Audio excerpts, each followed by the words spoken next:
What's happening? What's happening? What's happening?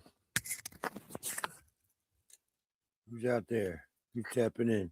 I don't know if any of you guys are familiar with these people, but JLR Investigates. I'm sure you've been hearing about that today. Now it's through Wes Watson and Dolly up on the damn thumbnail, anyways. But this JLR thing is gonna get interesting. It's gonna get interesting. I've been aware of him for about the past 10 years and watched him blow up as well in the true crime thing. I watched when he first showed up on Summer Wells, all types of shit. So this is kind of surprising. This is kind of surprising, bro. So a few things on here just to have it. So I know where to go back and find it later, basically. And I got some old shit of his too. It's pretty funny.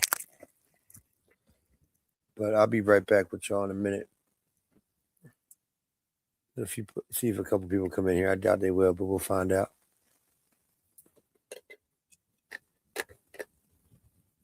Who's out there? Who's the one viewer? Care to share? You're just gonna hang out in the bushes, which is cool too.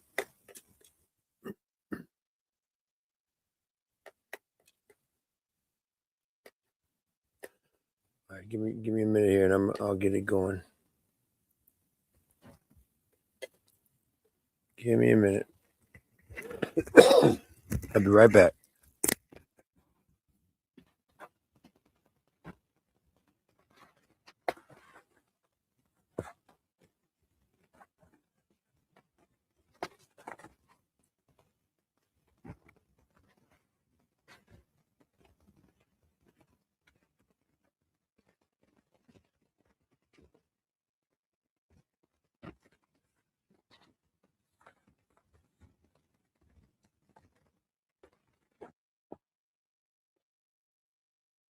Just a minute. Got paperwork to look at. Got some paperwork.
Shit. All right. Ain't nobody coming in here, but I'm gonna just keep going on this thing anyways, just to have it up here. All right, look. In case you don't know, Jonathan Lee Riches is who we're talking about. Jonathan Lee Riches. He's a true crime YouTuber. Well, big one too, man. I've seen him blow. I think he's got about 500,000 subs right now. I'm gonna look it up real quick.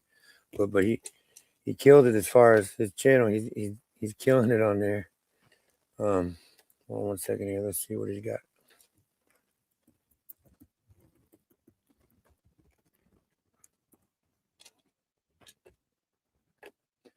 Oh yeah, he's got 555,000 subs. 555,000. He did a stream 7 hours ago, right? And it's already got 286,000 views. This dude's killing it on his live streams when he goes out to these crimes. He goes out to these, to the, whatever the high profile cases are at the time. He goes out there to the damn, to wherever they're doing it and shit. Oh my God, I've done delete. What the hell's going on with my shit here? Oh my God, something's wrong with my damn. What in God's name? Oh, there we go. Yeah, he goes out to the high profile, like right now he's out at the Nancy Guthrie case. He'll be sitting out there and he'll sit on stream for say 10 hours or some shit like that. He'll just stay on stream forever. And people love it. People will sit there and watch his ass all day long. But like, look at this. He had a stream 7 hours ago, 286,000 views. I clicked on it one time earlier and there was about 28,000 people watching it live. He gets more live viewers than freaking Fox and shit like that. But in his chat earlier, people were spamming it with this with this stuff that I'm about to read you. This article that I'm about to read you just came out this afternoon. I was actually watching and clicked the thing, refresh, and it popped up like it just came out. And it's a big deal because a lot of YouTubers were talking about this, but they were scared, I think, to really do a to really pin down and say anything about it because this dude we're talking about is known for lawsuits. In case you don't know, he's the most litigious, whatever you call it. He's done the most lawsuits of anybody. He's in the Guinness Book of World Records for this shit. But he's a case. All right. Anyways, all right. So the article on New York Post says there's one case true crime YouTuber JLR Investigates isn't covering. Ex's allegations he beat and strangled her. All right. Now his ex is a young lady named Magnolia. I don't know if you guys are familiar. Anybody that wants to chime in the chat so I don't, talk about stuff y'all don't need to know or whatever, feel free, or anything you want to know. So his ex is a young lady named Magnolia, and her history goes back to Project Veritas. If you guys are familiar with Project Veritas, James O'Keefe Media Group, they're the group that when you see on like Dateline and all those shows, when you see somebody eating dinner on a date with like a senator or a congressman or something, and it's somebody that they're getting them to talk about something they shouldn't be talking about, or tell a lie, tell how they're lying about different things. That's Project that's O'Keefe Media Group, OMG Media, and damn you guys, yo bro, yes, the New York Post. It's gonna go big, and it's because he's been around for a hot minute. I'm not sure if you're familiar with him or not, but yeah, his ex-girlfriend is, and this is another reason why I think it's going to go big, is because his ex-girlfriend is a young lady named Magnolia. I'll show you her page too. But she, well, yeah, let me show you guys something real quick. All right, she used to work for Project Veritas, which is the former O'Keefe Media Group. Now it's O'Keefe Media Group. James O'Keefe. They're the group that always sets up the senators and the congressmen and shit like that, and gets them to admit to different scandals and whatnot on hidden camera. Well, and it's she left them, and it's it's up in the air as of why. I don't know for a fact or even alleged why she left. I mean, I've heard different things, but I'm not even going to speak on them because if it's not true, I don't think that's right. And at the same time, I don't want it to look like any sort of victim blaming or shaming or anything, because she's definitely a victim, is what it's sounding like in this situation here with what I'm about to read. So yeah, I've been watching him for some time. Yeah, me too. You know what? Maybe was it you in my chat like last week or something that we had brought him up and said that he had changed? I had just had a comment, somebody in my chat last week or something, that said something came up about him, and they're like, oh, well, I don't mind him. He's got a past, but it seems like he's changed and he does great reporting. I was like, yeah, I agree. What I like about him is because he's good with, he knows the system, so he knows how to he's good at getting paperwork, and he's good at doing all the sneaky shit, man. The shit that damn criminals know how to do. That's why I liked him, because he's always getting he's good at, I don't want to say doxing people, but he's good at finding people. If somebody's, if we're wondering where somebody is, he can find them real quick and easy. It's hard with these situations to know what exactly. It's very hard to know what happened. That's no, when you okay, yeah. That's why I don't ever try to be the first to put it out or the first. I mean, I talk to people behind the scenes about it as soon as I see it, but I would never want to be the first one putting some out on here because usually, in my experience in life, whatever appears to be initially usually is not to be by the time I. Yeah, that takes skills. Yeah, it does. He's good at that. He's real good at that. It doesn't take resources as much. Well, depends on what you're doing, but just the paperwork part of it, he knows how to find all of it. Like if you, he's if you've been watching him, you know what he does. So that's what I've liked about him is that yeah, resources for some of the research he does, it definitely takes resources. You're correct. I didn't mean to say no, but if you're familiar with him, you know exactly what I'm talking about.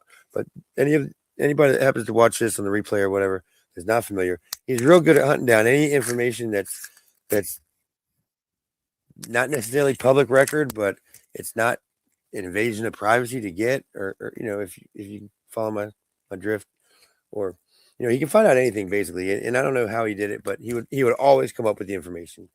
But he's been doing these true crime cases for the past, I'd say 6 years or so, about 6-7 years, since about Summer Wells, which I guess that's been about 6 years now or something.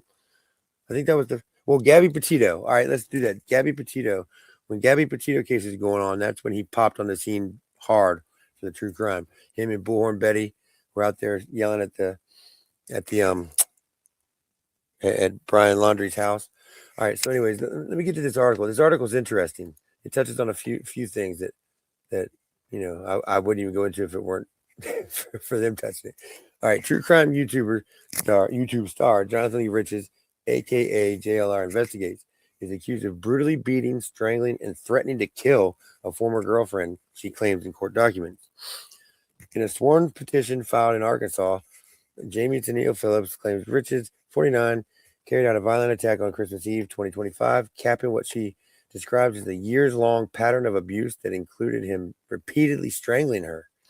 The filing received by the Post alleges Riches, a convicted felon who spent 10 years in federal prison over a credit card scheme, was in a relationship with Phillips beginning early 23 that spiraled into a persistent and escalating pattern of domestic abuse, coercive control, intimidation, financial exploitation, and physical violence. This is just insane to me. This is insane. They hit it well. He hit it well behind the scenes, it seems like, because I didn't see any of this, perceive any of this to have been going on behind the scenes. Remember, my thing keeps messing up here. I keep losing the hell. Anyways, let me continue reading this. All right, so there's a picture of him outside Nancy Guthrie's house. He's been out there, like I said, sometimes streaming 10, 12 hours a day. He did a stream 7 hours ago. It's already got almost 300,000 views. So, I mean, just think about what that's worth financially. I mean, he is killing the game. All right, there's his beautiful girlfriend, ex-girlfriend, Miss Magnolia. That's what she's known as on YouTube. And I'll show her page in a minute. According to the handwritten affidavit, the alleged December 24th assault left her with extreme injuries, including broken nose and septum, significant trauma to head and ribs, requiring immediate medical care, CT scans and x-rays, and she will need reconstructive surgery. See, this is insane. Insane. All right.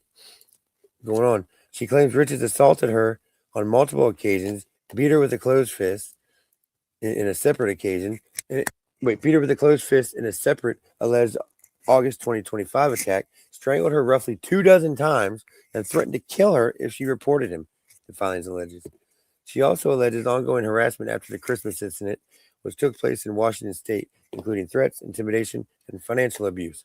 On January 21st, 2026, the court issued an order of protection, finding there was sufficient evidence she faced an immediate and present danger of domestic abuse. Now, I do want to say, I'm going to 700,000 views. No wonder he set up shop on the Nancy. Yeah, no, listen, it was 7 hours ago, right? He's already got almost 300,000 views on it. 7 hours ago. I scanned by earlier and saw him when he was live. He had like 28,000 live watchers. He gets views like Fox and shit. I mean, he gets the views. I'll give him that. And he's not dumb, he's not hard to listen to. I mean, he's I don't know. It's just, this is just a perplexing case.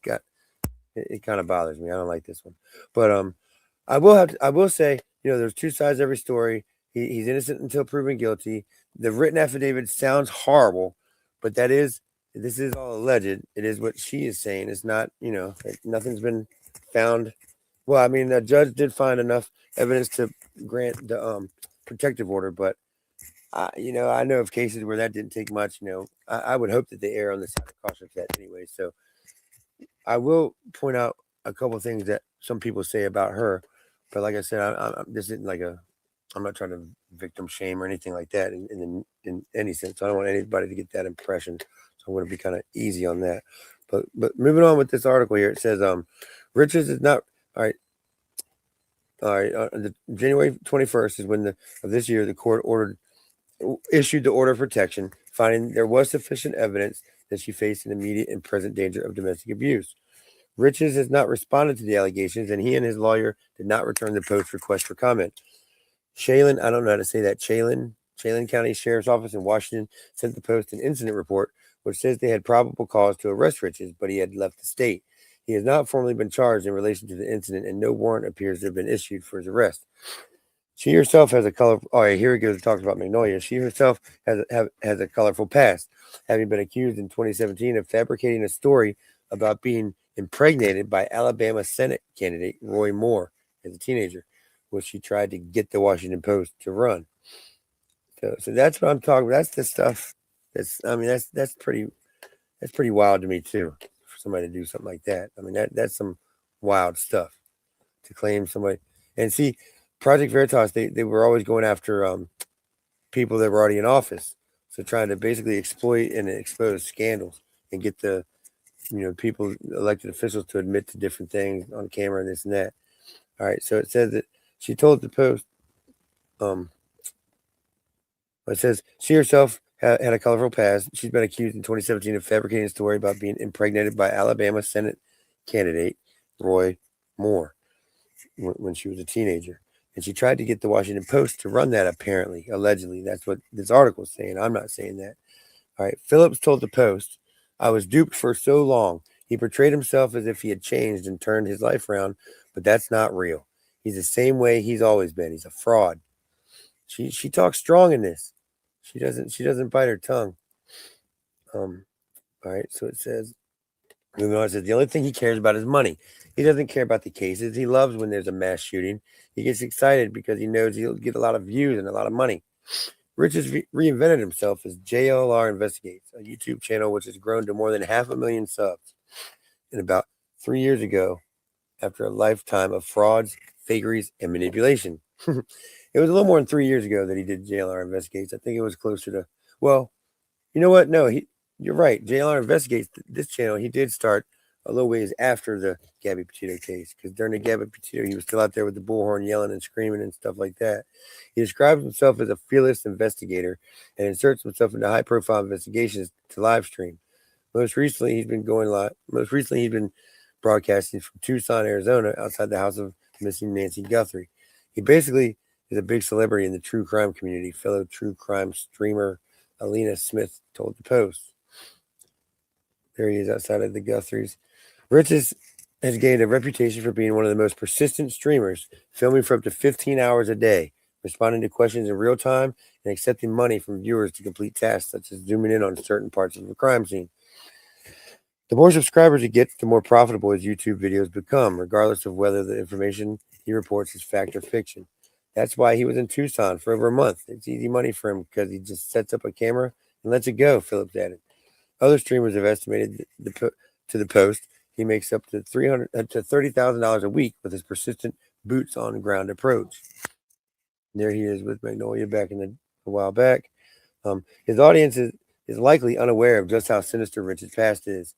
In 2019, he openly admitted being a troll and fabricating highly sensitive information after he was called out for pretending to be Jewish and giving a fake backstory at a Trump rally.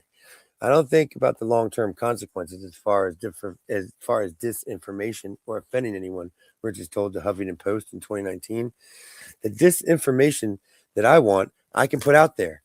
The next mass shooting, before they identify the shooter, I can set up 10 Twitter accounts looking like news sites and then create whoever I want as the shooter.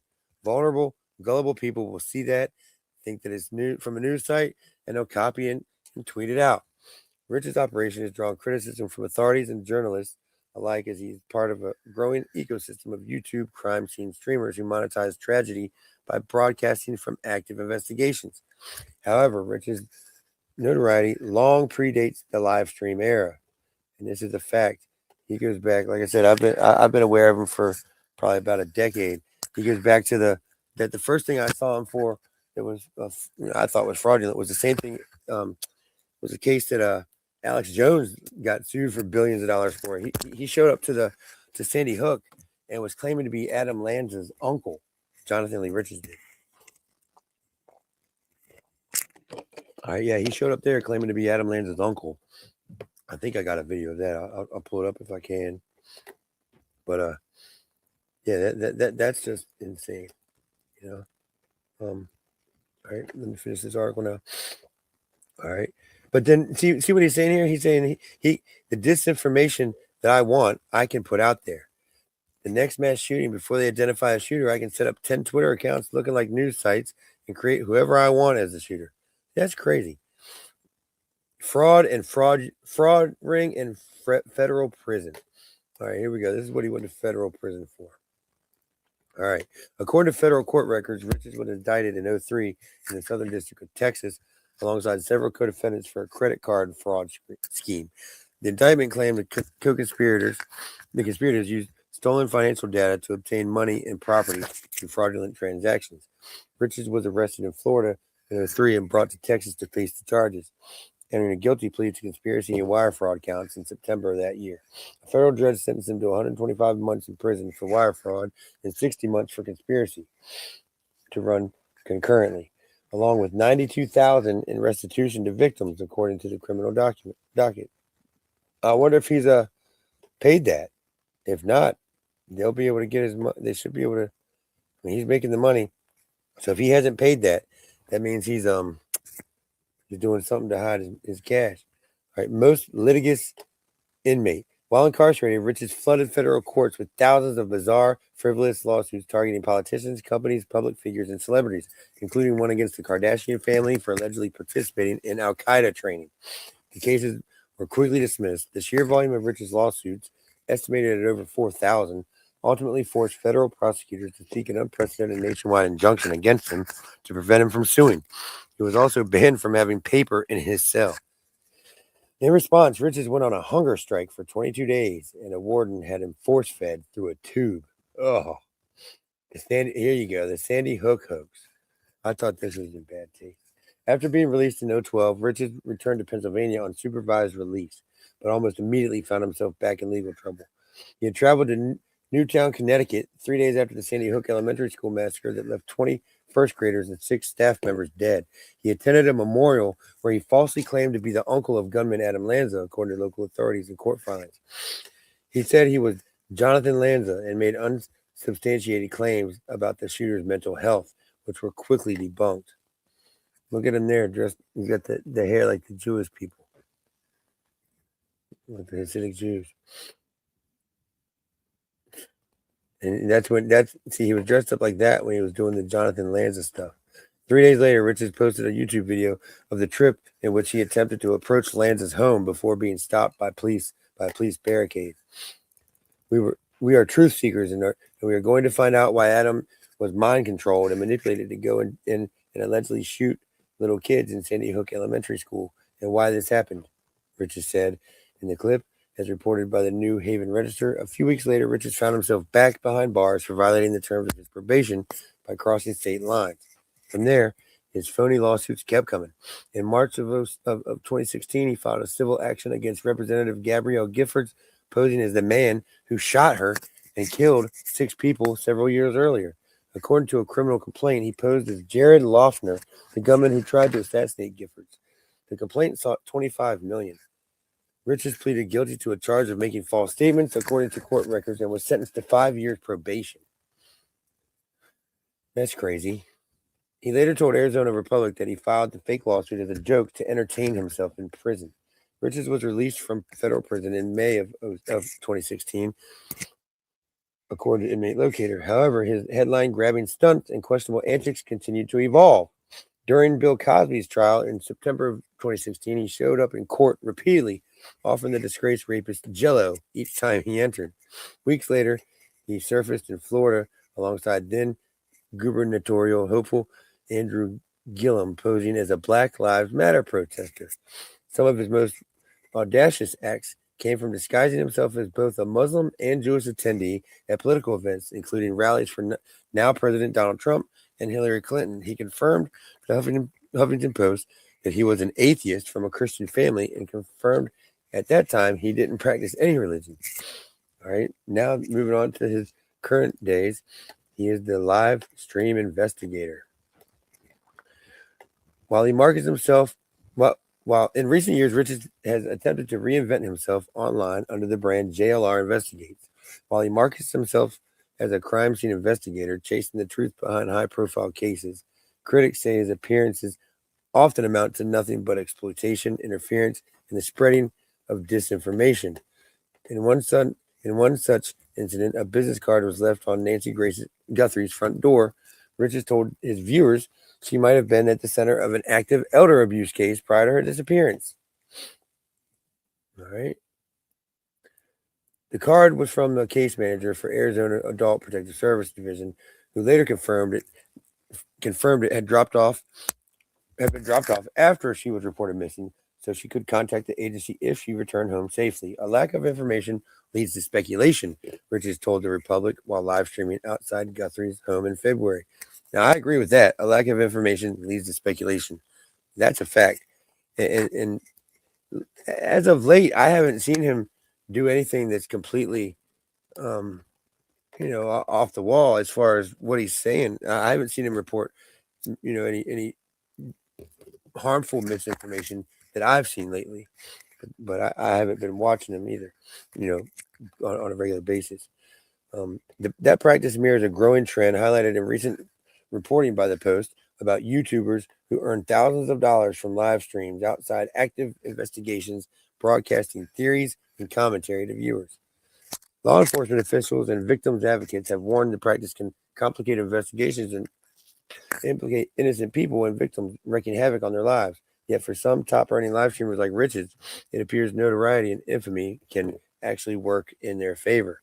Crime Scene Collective co-founder Alina Smith told the Post she had seen fans of Richards fly in from interstate and show up at crime scenes simply for a meet and greet with him.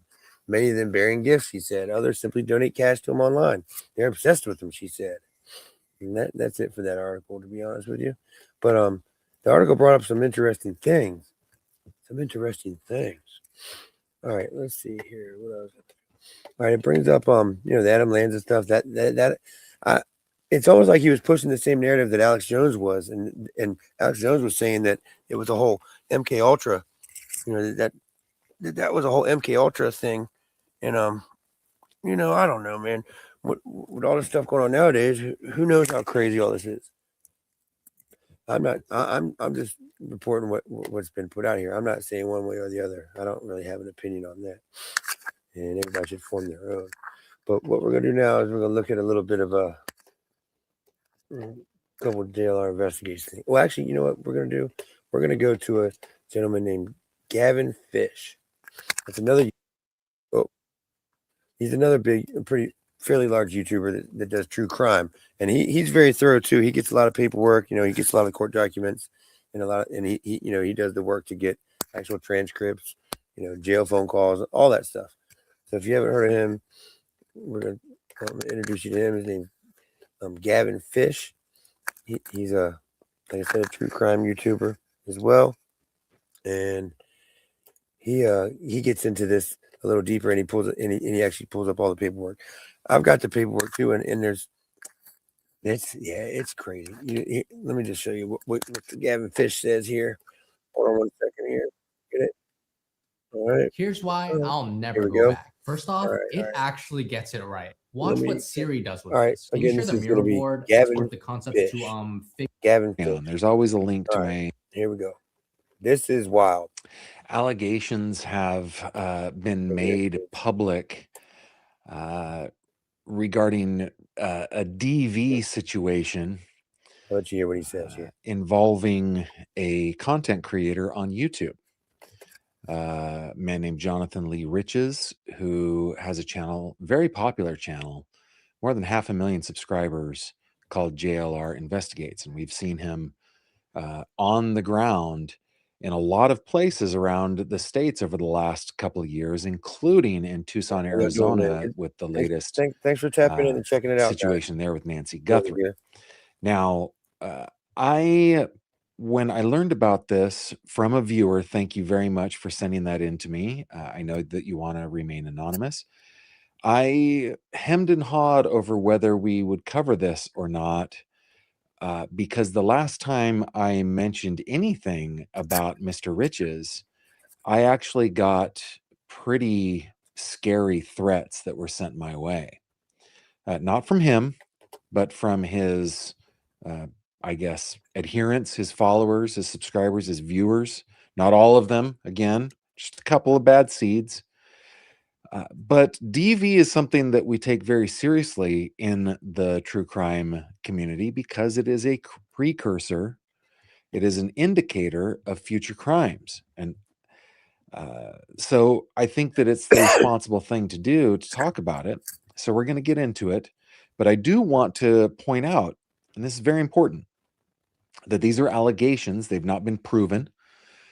And Mr. Rich. Now he's gonna actually he's actually got the handwritten affidavit. So what you're gonna be seeing this gentleman go over is about as official as it's out right now. I mean it is the it is the official. I said that wrong. It's the official paperwork, and it's the only.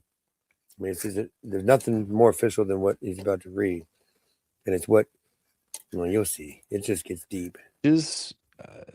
Gets his day in court. Hopefully that will happen soon. We have the documents here. We're going to get into them. Plus, we've got some stories about the Nancy Guthrie case. We got a story about our old friend. He says tongue planted firmly in be doxing anyone. Shanda Vander for adult audiences. Viewer discretion is advised. Okay, everybody, this is Gavin Fish. Hello there, my friend, and welcome back to another true crime conversation with me, Gavin Fish. So glad that you're joining me. Wherever you're joining me from, please tell me in the comments your current location. Not specifically, we don't want to be doxing anyone. Just, where in the world are you? I'd like to know. And make it so that I'm strangling her. Oh, God. The filing. Where are you? I'd like to know. Who can do so creatively. Mega super bonus points, I've decided, if you can do it creatively and make it so that I'm strangling her. What be doxing anyone, just, where. And welcome back to another true crime conversation with me, Gavin Fish. Where are you? I'd like to know. And bonus points for those who can do so creatively. Mega super bonus points, I've decided, if you can do it creatively and make it so that I'm strangling her. The filing obtained by the Post alleges Riches, a convicted felon who spent 10 years in federal prison over a credit card fraud scheme, was in a relationship with Phillips beginning early 2023 that spiraled into, quote, a persistent and escalating pattern of DA, coercive control, intimidation, financial exploitation, and physical violence. If this is true, this is Gavin speaking here, not the article. But if this is true, it makes his coverage. I remember he was one of the people that was on the ground, I think, if I remember correctly, in Myrtle Beach, South Carolina, covering the Micah Miller death. That's true. Which is crazy. He's covered a lot of cases that involve DV. So that's just a weird twist. All these all have the same weird twist. Always. These things are always the same. These things always play out the same. It's wild, man. Wow. So it makes it all the more disturbing where he's covering a crime that Ms. Phillips is alleging he is guilty of. And by the way, it looks like the Post only obtained the Arkansas stuff. I have obtained, again through Jules, the actual criminal complaint from the state of Washington. We're going to go over it, but I've posted. Yeah, Jules is another true crime creator. I'll link her channel in here as well as we go. She's another good. I forgot about her. She's another good one. It on Patreon. There's always a link to my Patreon down below. It's one of the benefits of being one of my patrons. I try to get you as much as much for supporting me as I can. So I don't know if anyone remembers when the group JLR, Bullhorn Betty, Molly Golightly, and there was one other lady, but Molly Golightly, she chimes in on this as well.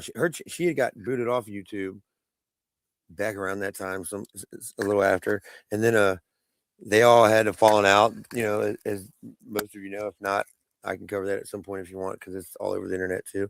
But Molly Golightly has another channel now as a life coach, and she chimes in on this. She chimed in on it today, and her take is interesting as well. So after this, I'm gonna show you guys that as well.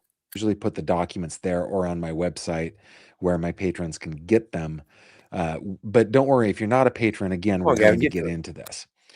Continuing the article, according to the handwritten affidavit, which we have, again, we have that too.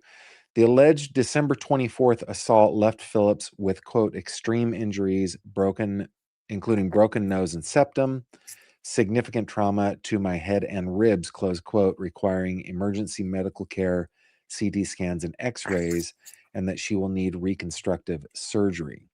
Phillips claims Riches assaulted her on multiple. Is just over into my YouTube settings. Well, YouTube is not receiving enough video to maintain smooth streaming, it tells me. Let's just go to a shit, I haven't seen it yet. Excuse me, sir. How old were you when you made your first million? What is this for? We're trying to get advice for the. okay. It actually, well, this might be I want to show you guys, okay? Now, I want you to check in with me. In fact, let's go over, let's just take a moment. I did see a super chat. Thank you very much, Jennifer. I should have watched this before. 15 years DV survivor. I will support Jamie Magnolia 100%. But takes a lot from. What do we got? We got. I just want this to. We got Montana in the house. We got California in the house. Oh my God. Hopefully, patient. PA is in the house. Who else have we got? Liv Wade. Stream status does say poor. I have to just do a what is he doing? My report. I hope that it works out and we're able to get through this, because this is an important conversation. I should have. Okay. This from the Chelan County Sheriff's Office. This is from Washington State.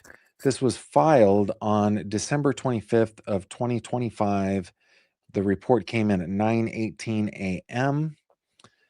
The complainant was Jamie Phillips. The report, ASNC, assault not classified, ASNA, assault no weapon, aggravated injury, harassment, and interference with a DV. Okay. All right. I just want to say too, I think that all right, with her having been from Project Veritas originally, that's who she worked with Project Veritas. And I don't know if she fired or quit or whatever. However, she departed from them a while back.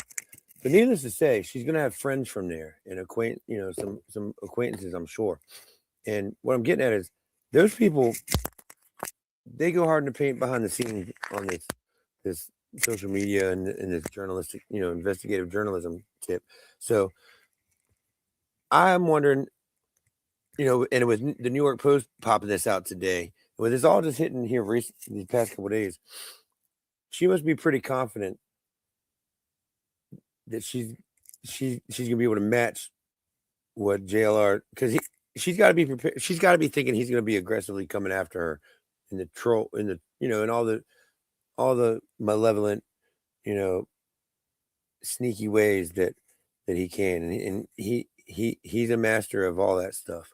So she had to have probably prepared herself in some way.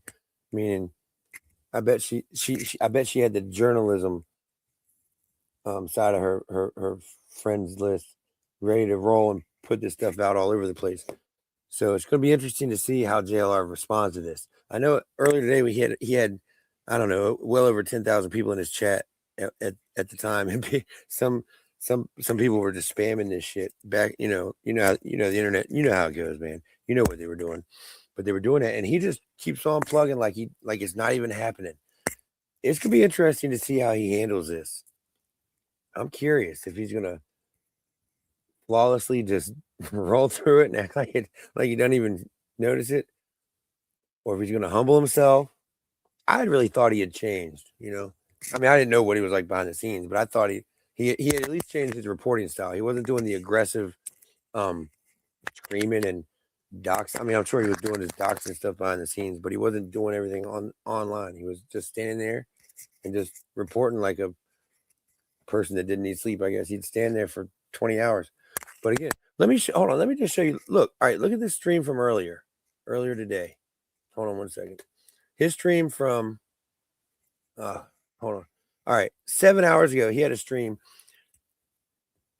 7 hours ago, 287,000 views. 7 hours ago, 270-some thousand views. Hold on, I'm just going to show you. That shit is insane. That's a lot of views in a short amount of time. Look at that. Look at that. And I mean, that's what he does on a regular basis. Look, he's getting almost oh shit. He's getting almost 500,000 views a day here. You feel what I'm saying? He's getting the 500,000 views a day. Oh, you didn't see it. Damn it. All right. He's getting 500,000 views a day right now. And 287. That was from 7 hours ago.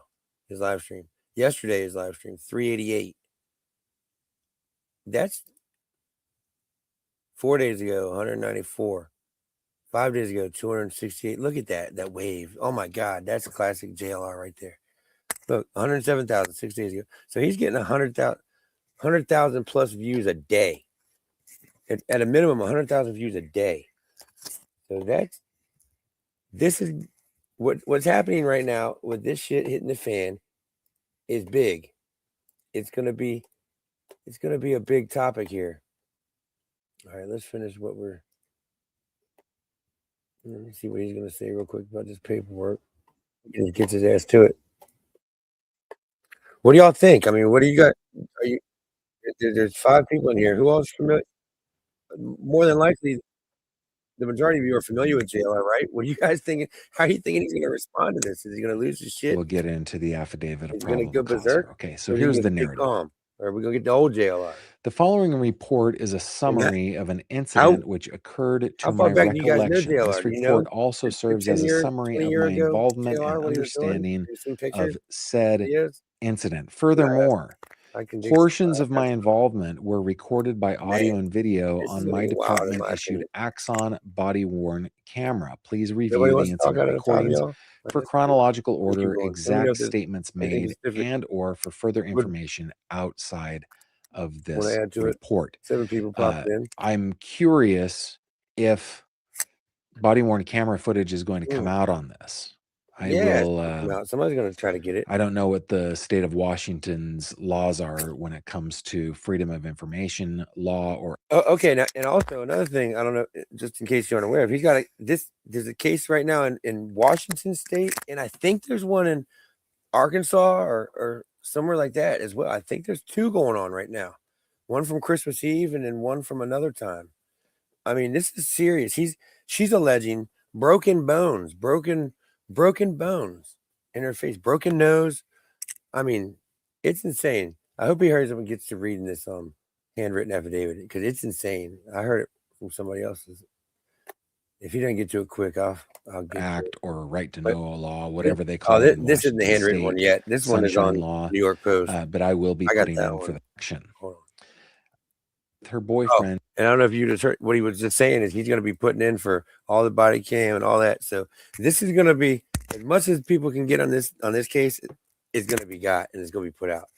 This one's going to be interesting, man. I am curious how JLR is going to react. What did somebody respond?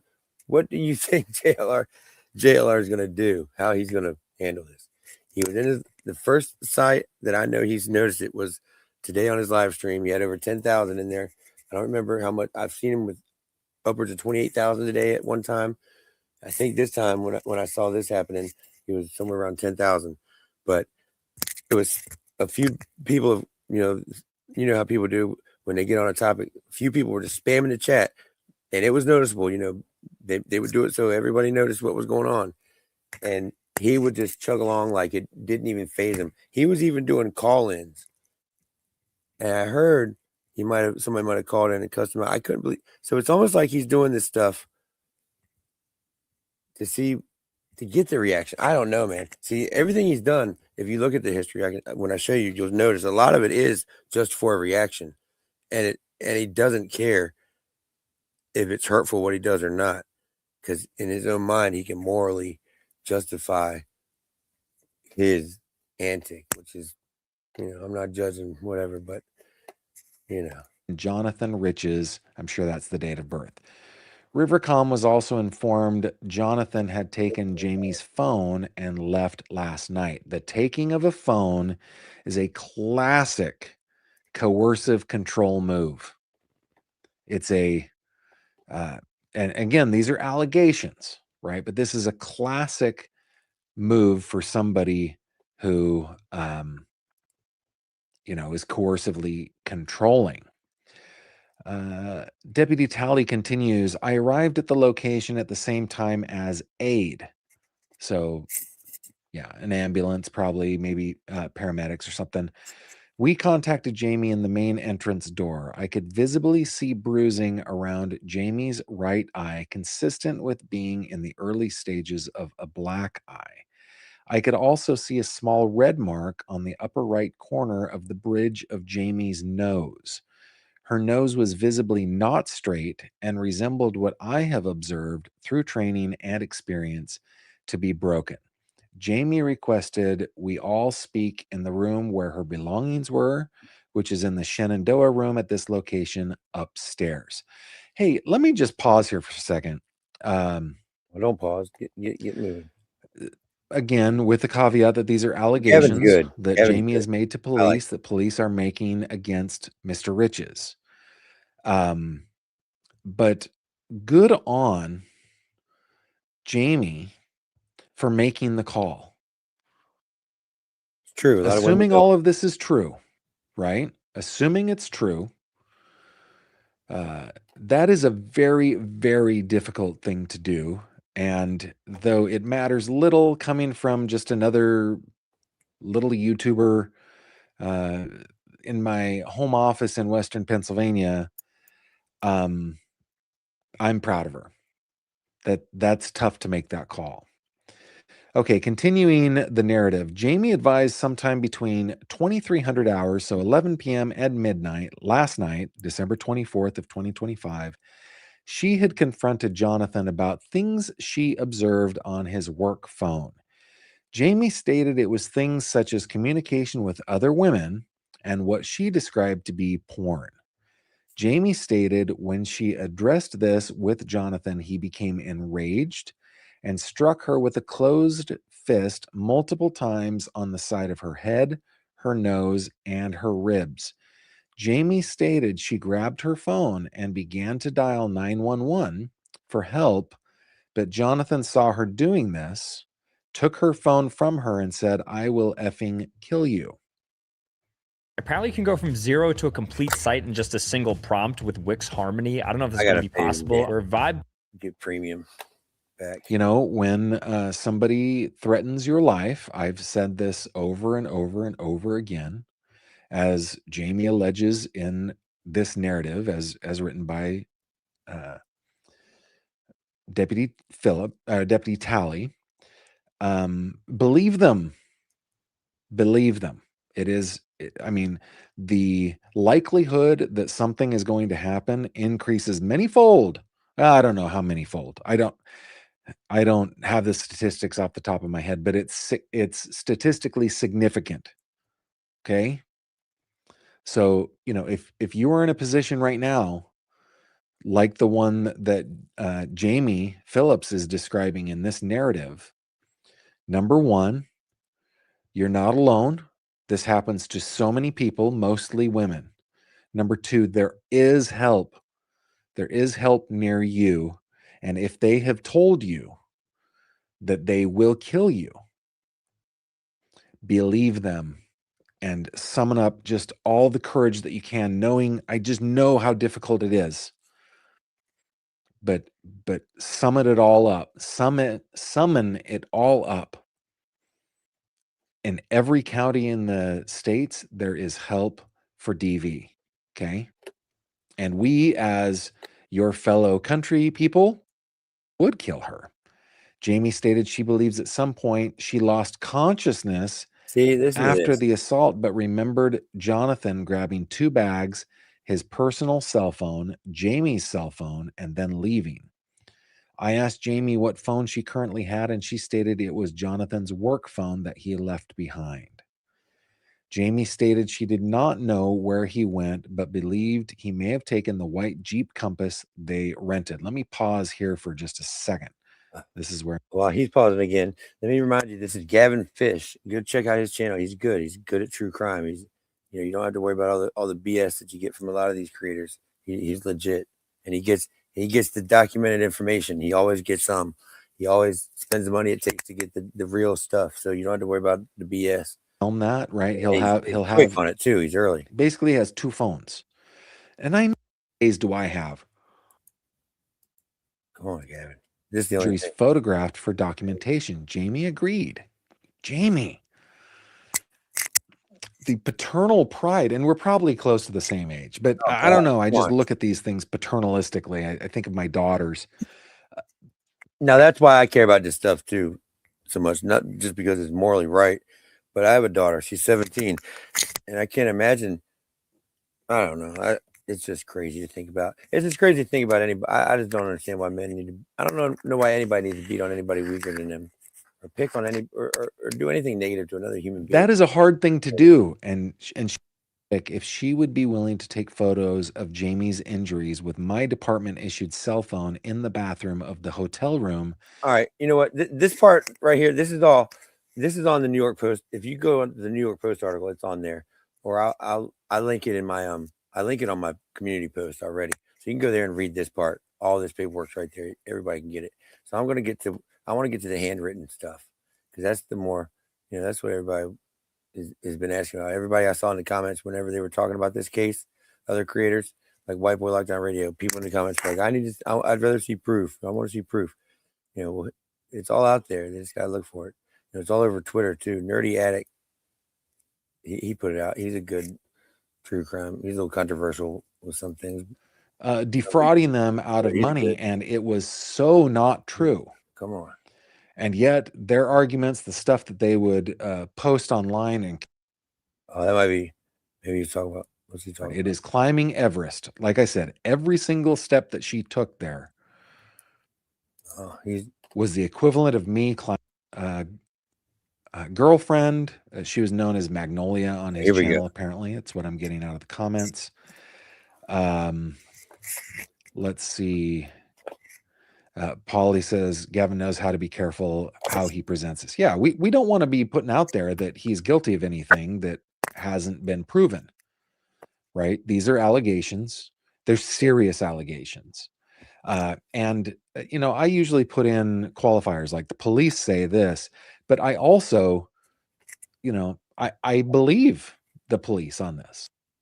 Life prior to coming on YouTube of defrauding them out of money, and it was so not true.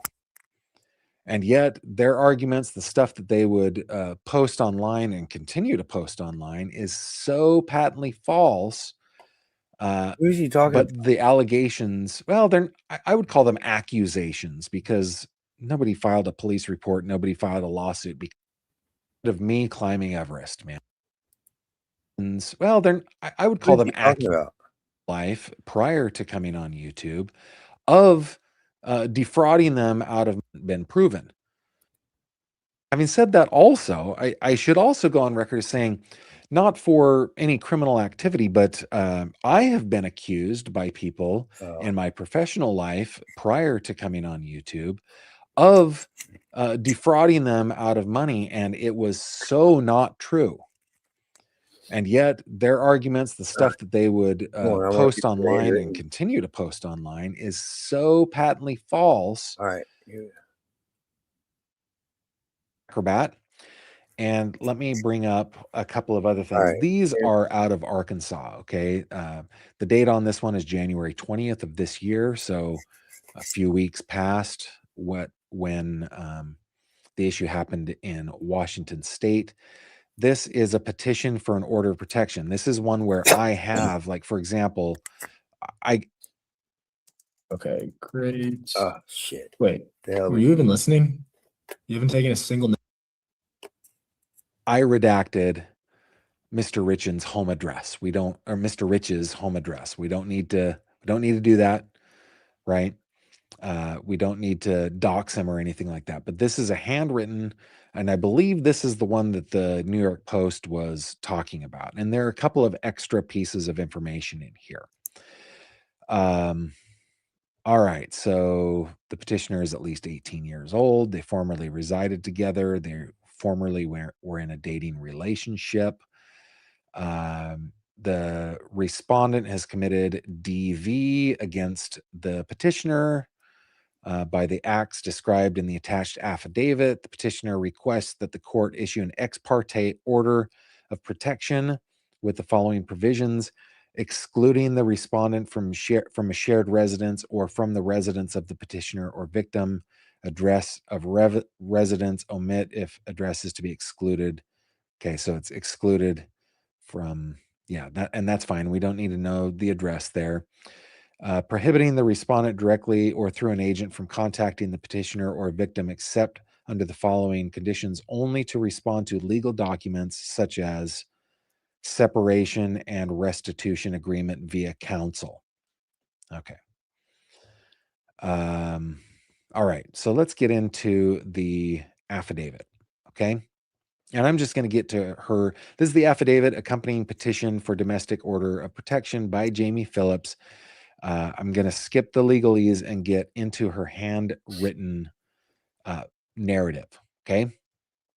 Beginning January 2023 and continuing through December 25th, 2025, I was involved in an intimate domestic relationship with the respondent, Jonathan Lee Riches. During the course of this relationship, the respondent engaged in a persistent and escalating pattern of, I'm going to say DV because of YouTubeese, okay? You can read it. Coercive control, intimidation, financial exploitation, and physical violence toward me. Again, all of these things are on Micah's list. If you guys don't remember Micah's list, look up the death of Micah Frances Miller. We like to call her Micah Frances because we don't want to attach Miller to her name, and she was going by Micah Frances at the time, though legally she was Micah Miller. It's on my channel. It's on JLR's channel, ironically.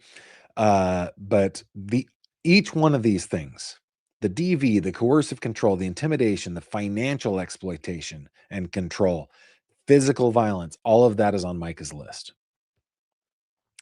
Okay, on December 25th of 2025, the very incident that we were reading from Washington State, the respondent violently assaulted me, causing extreme injuries, including broken nose and septum, significant trauma to my head and ribs requiring emergency care, CT scans, x-rays, and will require reconstructive surgery to repair broken and crushed bones in my nose. Wow.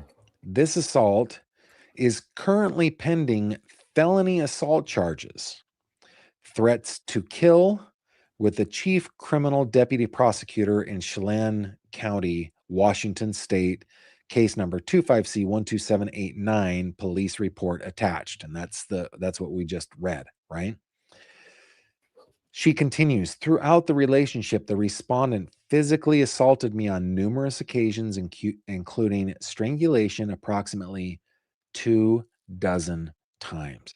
I have to say, 24 times, man, Jamie is fortunate that I'm not, ooh, let's take a take two on that, shall we, Javi? I'm not, I'm not, and cause her death. We've had Brian Bennett on here, a strangulation expert. We've had him on here multiple times. I should have him on again to talk about this. I think I will. I'm going to have him on. I'm going to invite him on anyway to talk about this. Because 24 times, man. And guys, it takes something like 7 pounds of pressure. Yeah, she claims that he's done this to her, chokes her out over 24 times in like the past year or something like that. It's insane if this is true.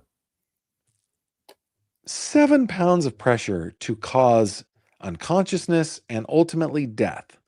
Like I can squeeze, like a firm handshake is like 35 pounds of pressure. In August 2025, she continues, respondent committed a brutal assault against me involving beating me repeatedly with his closed fist. God. Everybody, can we just agree that we're going to use our words? Jesus. Let's use our words, shall we?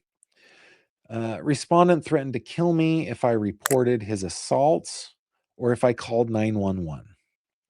Since the December 25th, 2025 felony assault, and that's her characterization. In the police report, let's go up to it.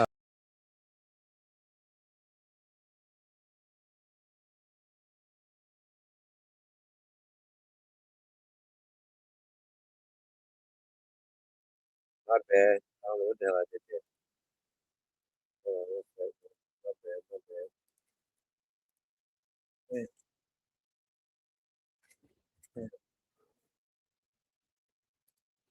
This is crazy, man. What do you guys think? Nuts. Is news, you guys? Have you heard about this stuff?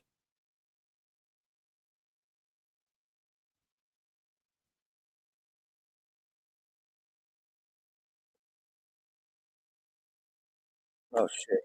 Abuse me using fear, threats, intimidation, ongoing financial abuse, theft of all our joint funds in an act of retaliation.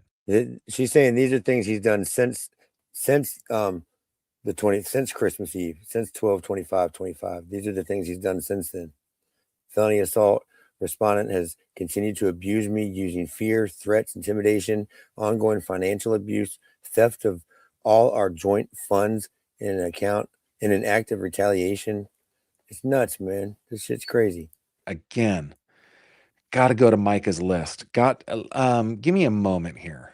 Give me just a moment. Let me. This is what Gavin does. He's thorough, but damn, I'm trying to get through this. I want to hear about this one right now.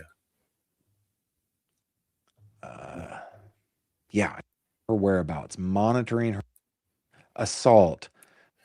Micah's list was a list of things that were like patterns of the domestic violence that her husband was doing. So basically, he's just talking about how a lot of these things that are happening, they're patterns. And now looking back, you know, we didn't see them online. They weren't present. I mean, they weren't obvious to the live viewers or anything or in his videos. But the thing she's alleging, if you listen to him, it's just a pattern that is very similar to every case like this. And a lot of them don't end up good. They end up real bad, man. This is scary stuff. I mean, to be quite honest, especially having a daughter. The dreaded R word, which. So what I'm saying is, what I notice is patterns. If I notice a pattern, and it's worth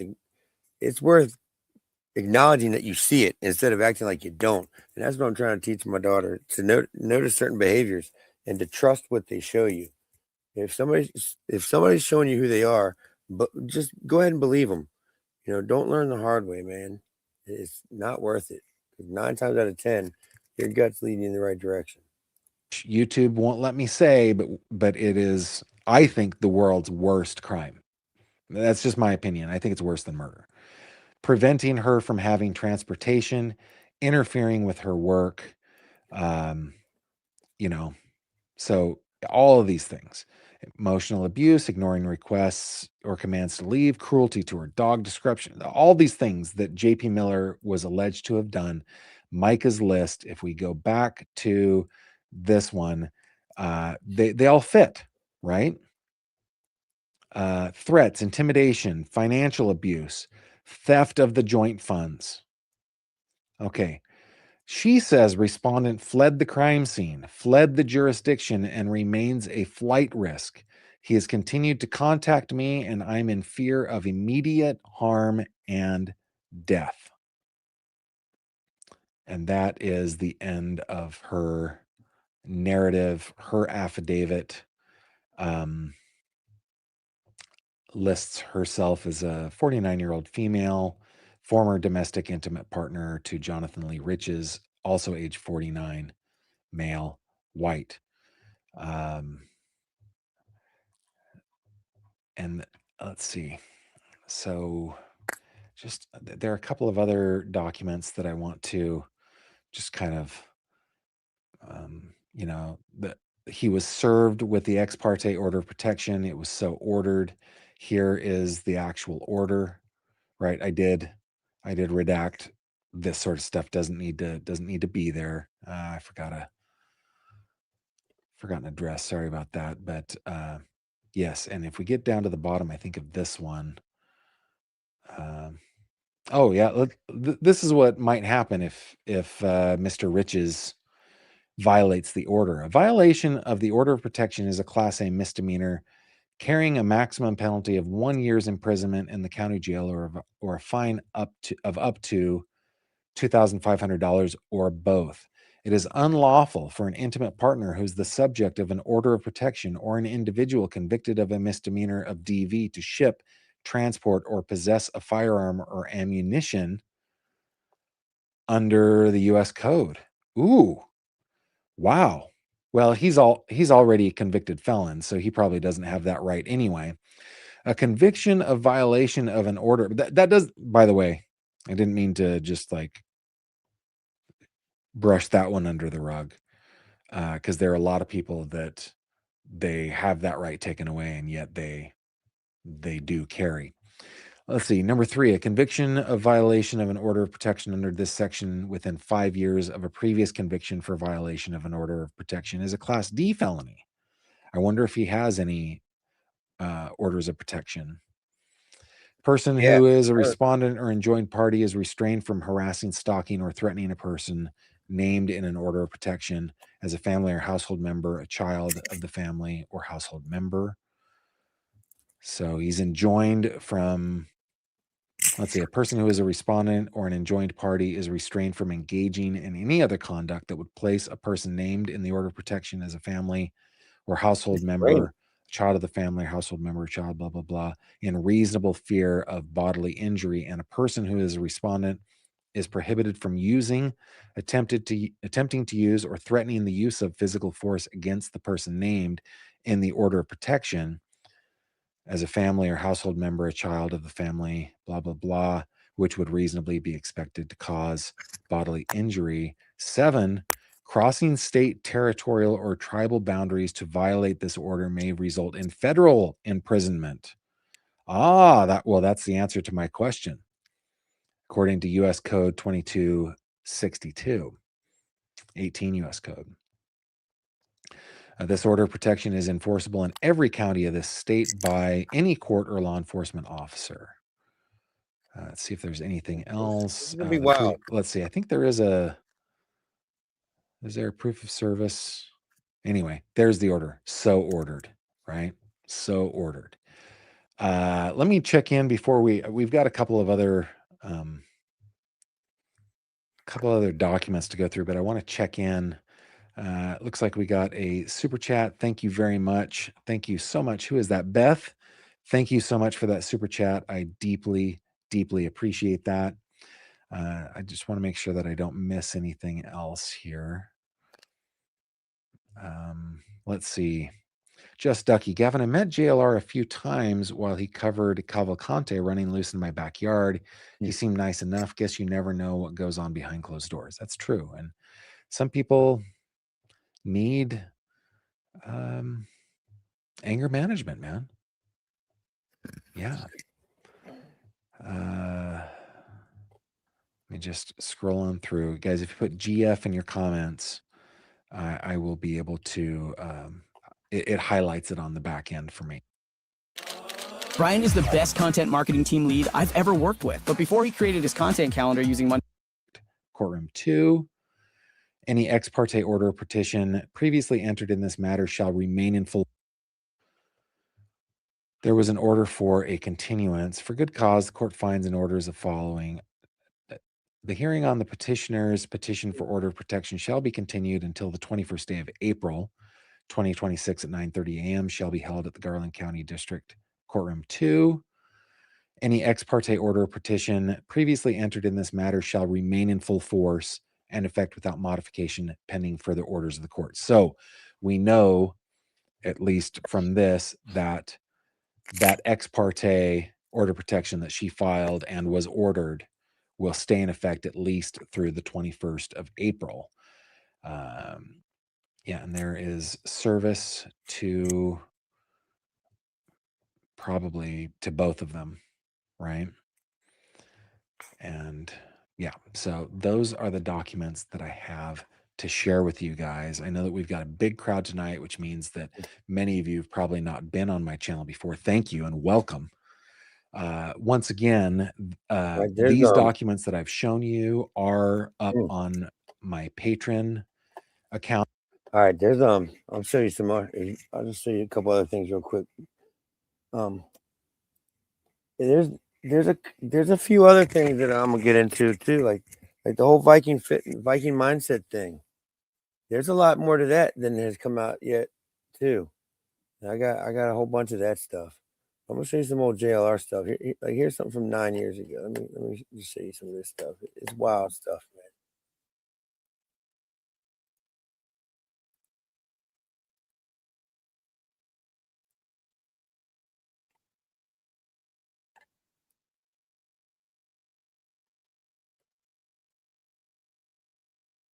For federal parole violation. Riches was reportedly released earlier this year after serving 10 years in a federal prison.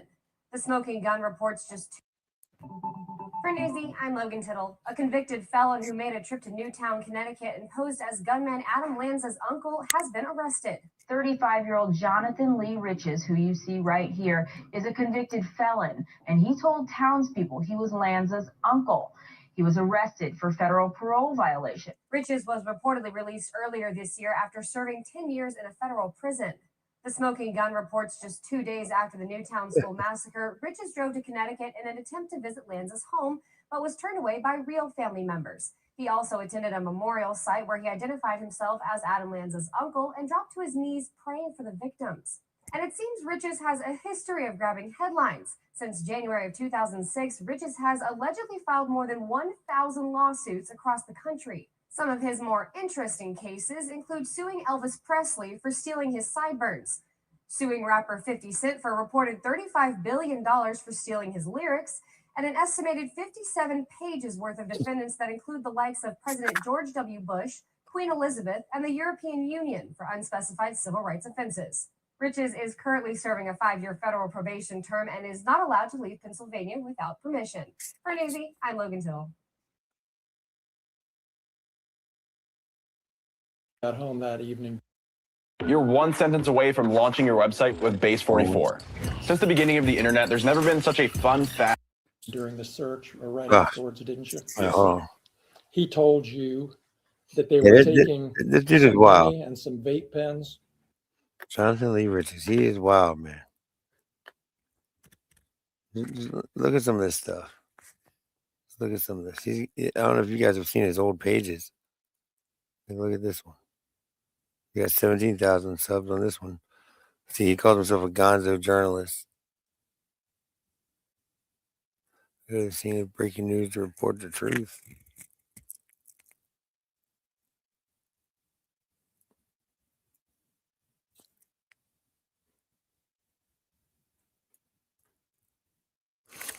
Hold on 1 second.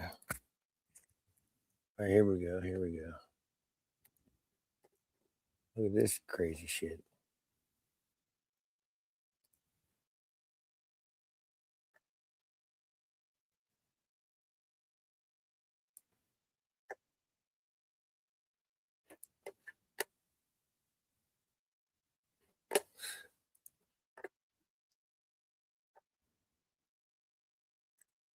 About the crisis with the water in Flint, Michigan, and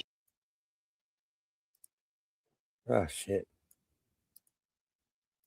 You guys seen any of this Jonathan stuff? Lee Riches. It's very troubling and disturbing hearing about the crisis with the water in Flint, Michigan, and here in Pennsylvania. I felt like I have to do a duty to help the residents, all you residents in Flint, Michigan.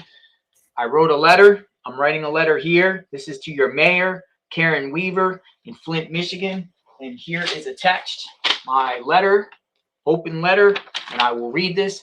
Dear Flint, Michigan Mayor Karen Weaver, my name is Jonathan Lee Riches, and I want to help make the residents of Flint, Michigan safe. Here is some Pennsylvania drinking water from my well. Please distribute this water to your residents. Thanks, Jonathan Lee Riches. And I'm going to put that in the letter here. And I got some water in my well. And I'm going to pour this into the envelope. And here we go. And I'm going to seal it and lick this. And I'm going to send this out today to the Flint Mayor Karen Weaver. And hopefully all the residents in Flint, Michigan will have safe, adequate drinking water. And this is an atrocity that the Flint water management would recklessly endanger other people's lives with poor management. So here in Pennsylvania, I'm willing to help. Weird stuff, man. Sea Dance 2.0 is coming to Artlist.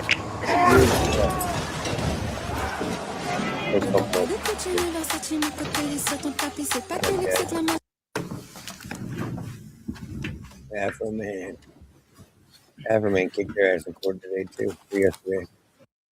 That was good stuff. All right, let's see which one should we show you. Man, this stuff's so deep. In this interview, he talks about his time in prison. Listening to your life story. Interesting.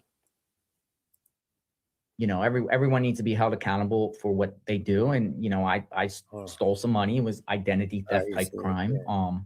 You know, I took some money from banks and financial institutions, not people, defrauded banks, and they gave me 10 years in prison. I was only expecting 2 at the most. Jonathan, only the government's allowed to steal. They steal from us all the time. I just wanted you to know that. Taxation is theft. So so I'm vulnerable. I'm out in the middle of Texas and I get 10 years in prison. They immediately start placing me I'm vulnerable in United States penitentiaries because there's multiple levels of prison. You know, there's lows and camps. There's actually a lot of people have heard about these club feds that are, you know, where it's these federal prisons where people golf and swim and stuff. Are you serious? Yeah, they have these camps up in the panhandle of Florida at the Air Force bases up there. Wow. Alabama, you know, these federal camps, but I didn't go there. I immediately went to a federal penitentiary with, you know, drug cartels and MS-13 gangs and, you know, DC, you know, gang warlords and terrorists and just mafia people. And, you know, it was just the shock of my life, you know, and I had to adapt and survive.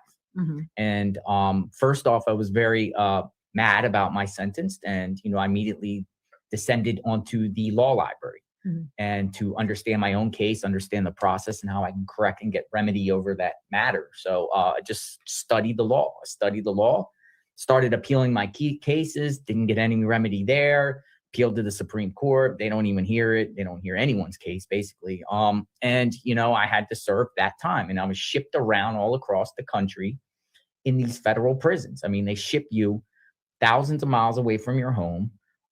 You know, it's tough, and, you know, you have got to be mentally sharp, and you got to be on your toes at all times. You know, you have to, it's very violent. I mean, these federal prisons are extremely violent. Violence is almost every day. Matter of fact, in the news 2 days ago, the whole federal prison system right now is on a nationwide lockdown due to 2 inmates being killed in Beaumont, Texas, a federal prison in Beaumont, Texas, which I went to, the same federal prison. It's bad. It's out of control. The inmates run the asylum. Guards do not intervene or do anything, basically, except count. Wow. And it's bad. And, you know, I had to grow a beard out and I had to work out every day. And, you know, thank God, you know, I didn't really get into any violence with anyone. You know, most people kept to myself, studied the law. I felt other people there were adversely affected like me, you know, particularly African-Americans in many cities. And you mentioned at the bunker, there's a place called the bunker now that you can go and have events there. And it's owned by the guy who Cliff Gephardt, who owns Conservative Grounds. So we were at the bunker listening to your life story, and you had made mention that when you were in federal prison, oh crap, I forgot what I was going to say. Well, you know, just being inside the prison system, you know, I had to do everything I had to do to survive. You're in survival mode. I mean, when you literally go to the shower in these prisons, you have to go to the shower with your boots on. You have to go to the shower. You can't walk around in flip-flops. You have to walk in steel-toe boots and stuff like that. I mean, people walking around with homemade shanks. It's Oh that bad. I was pretty respected in the system due to the fact that I kept to myself, worked out, you know, and treat people with manners and integrity. But at the same time, you know that I can handle my business if I have to. I helped a lot of inmates with legal work. Joe Biden at the time. That's what I meant to ask. Was the Biden? So Biden was ahead of the. We all know that Biden. When we all hear that Joe Biden is a racist, he literally is, and I'll explain why. In the 90s, he was head of the Senate Judiciary Committee, right? The Judiciary Committee, you know, they're the ones that implement all these federal rules, laws, policies, and procedures on the judicial level, right? He was the architect of the federal sentencing guidelines that, you know, started the mass incarceration movement, right?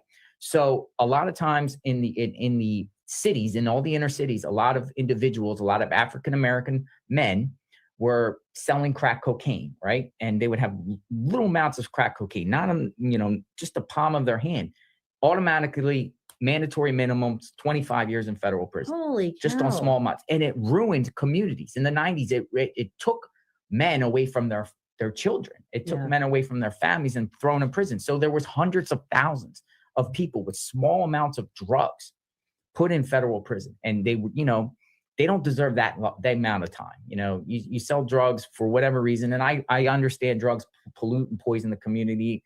Don't support that whatsoever. Selling drugs, it's wrong. But to get 25 years for just small amounts of drugs was ridiculous. Yeah. You know, so I would, you know, be in prison. I would help people. I would try to help people because, you know, I was adversely affected and I was like, I'm going to help other people too. Try to get out of this situation or try to get remedy, try to get some relief, at least get their sentence cut in half. Sometimes people, and I'm guilty of this too, sometimes people don't understand the ramifications of either like a bad police officer or a bad sentence if they haven't suffered that themselves. I used to think that people who had a bad cop story, I used to think that they were just full of crap. I really did. You're just making stuff up, whatever, until I had a bad cop story. And I love cops. I'm married to a cop. I had no idea there were bad ones because I'm married to a good one. So there's been reform over the years in the federal prison system, but the judges at the time were bound by the federal sentencing guidelines. They know it's ridiculous that somebody had this month, you know, low amount of drugs and get 25 years, but their hands are tied. Their literally hands are tied because Congress creates these mandatory federal sentencing guidelines that the judges have to. It's very rare to go below the guidelines. You have to have extraordinary circumstances. You have to cooperate with the government. You know, you have to have these safety valves, and it hardly ever happens. So these people, are serving a lot of time. Now, over time, and I'll give Trump credit for this. In 2016, he started these First Step Acts and incentive programs because he knew how ridiculous it was that these people were in prison and had incentives. Like, you could get your, sentence cut significantly if you get your GED in prison. Really? That's actually progress. If you work, or you take programs, like parenting classes and anger management classes, you take these successfully, complete these, you get an incentive to get out earlier from prison, stuff So like they're that. actually rehabbing them emotionally and mentally, Correct. and then giving them some kind of skill, or at least you can go to somewhere to a trade school now that you have a GED, where most people can't. You know, at least it's a hand up. It's not a handout; it's a hand up. And then they changed the guidelines. They made the guidelines more advisory and giving more power to the judges to make their own decisions. So they, you know, when a defendant goes in front of a judge now in the federal system, you know, they understand the nature and characteristics of an individual. They've got mitigating circumstances, and then they could get reduced time or even get more time. You know, it just depends on the individual. So they made reforms. But at the time when I was there in the early 2000s and 90s, it was like we were like the guinea pigs of this mass incarceration experimental process. I mean, the federal prison system blew up like to like 200,000 inmates. Wow. A lot. It was like back in the 80s. It was only like you had to do something really, really serious to go to federal prison. I mean, again, you would have to sell large amounts of cocaine and drugs or be in the mafia to go to federal prison. But you know, in the 90s and 2000s, they throwing everybody in there. You know, I'm a nonviolent white collar crimes, you know, stole some identities and stole from financial institutions, and they throw me in a federal prison. Wow. Maybe because of the skill used. I'm shocked they just didn't hire you. Well, I mean, you know, I'm actually computer savvy, believe it or not. You know, I don't put that out there, but I was like, fired him. They shouldn't have put you in prison. They should have been like, hey, how you do that? My first computer was in the 90s. I was my first computer, you know, Windows 94 had a gateway computer, the cow boxes. I don't know if any of your listeners remember the cow boxes from Gateway and stuff like that, you know, and Netscape Navigator, the old Internet Explorers. You know, back there, the browsers, I mean, you know, and I loved computers. I was always fascinated with how computers and telephones, how the telephone system works. Really? And stuff like that. Yeah, it's a term called phone phreaking, PHREAKING.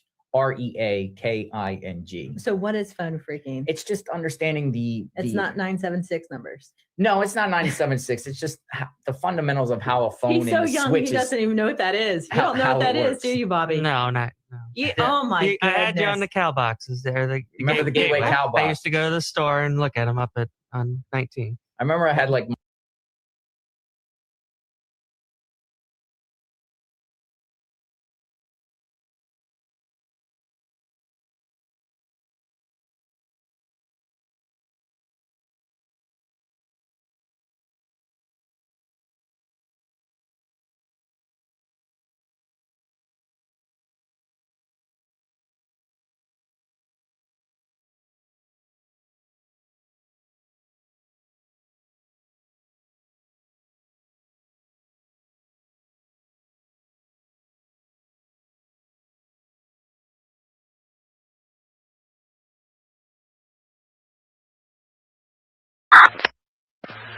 K2996.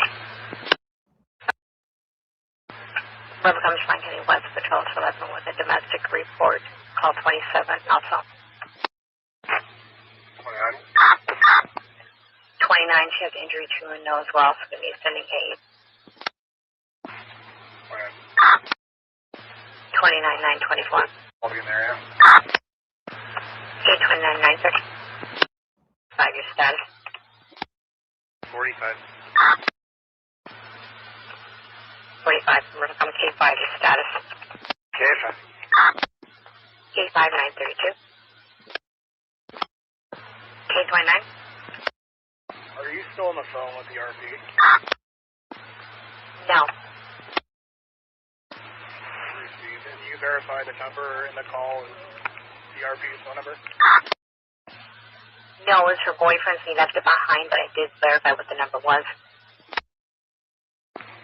Received. We're not getting any answer at the building nor answer on the phone. Received. I will triple check and try and call back. We'll come K29. 29. K29 tried to call back that number again for me. There was no answer. But I verified that is the number that it called from, and that's what was plotting on the 911 map as well. Received. Thank you. We're trying all the different rooms at this point. 939. Man.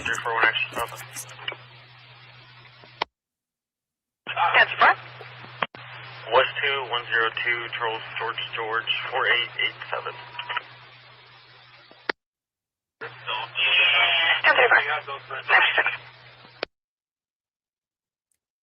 K29. Charles Tom Adams 6791. K29 956.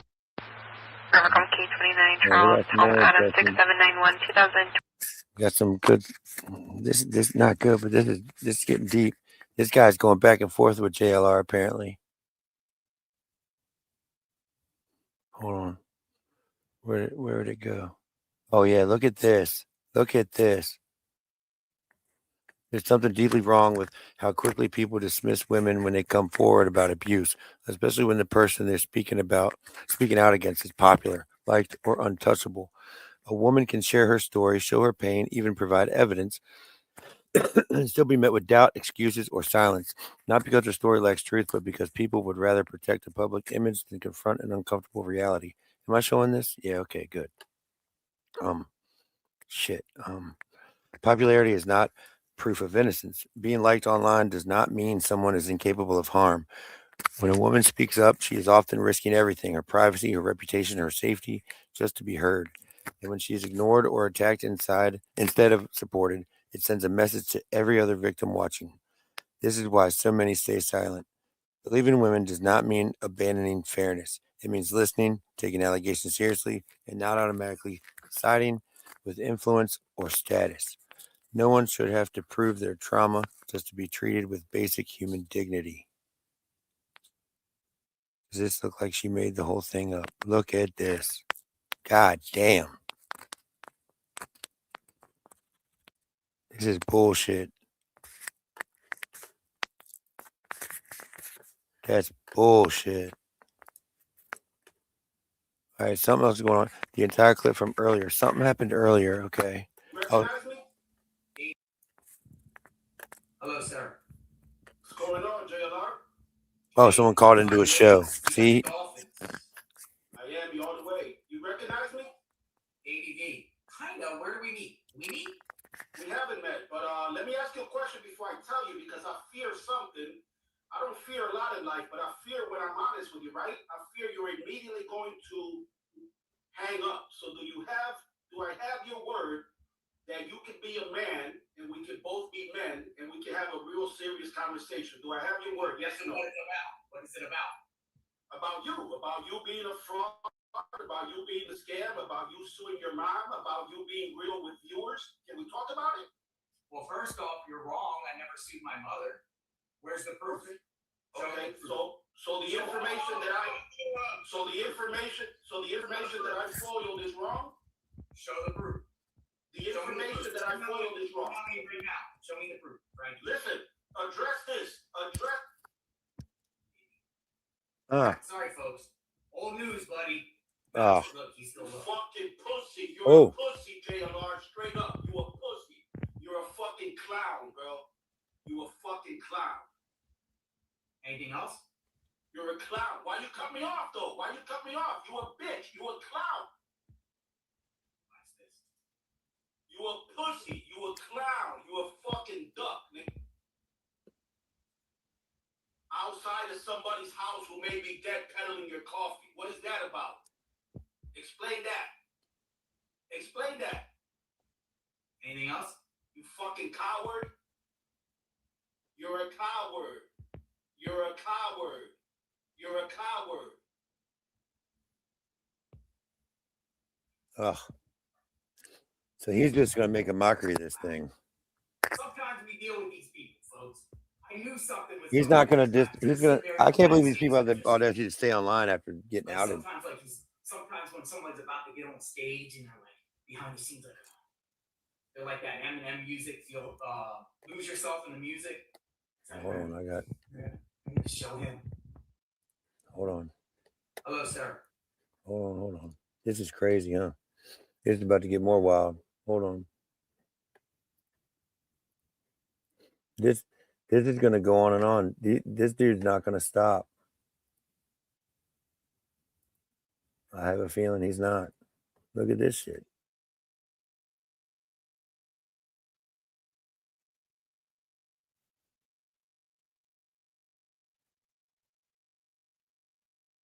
the hell is he doing?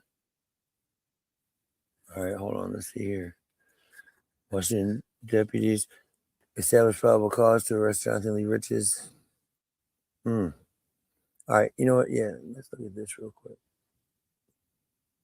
Oh, that was me. Shit. Hold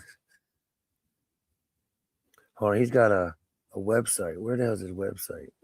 Here we go. This is not good for him. Here we go.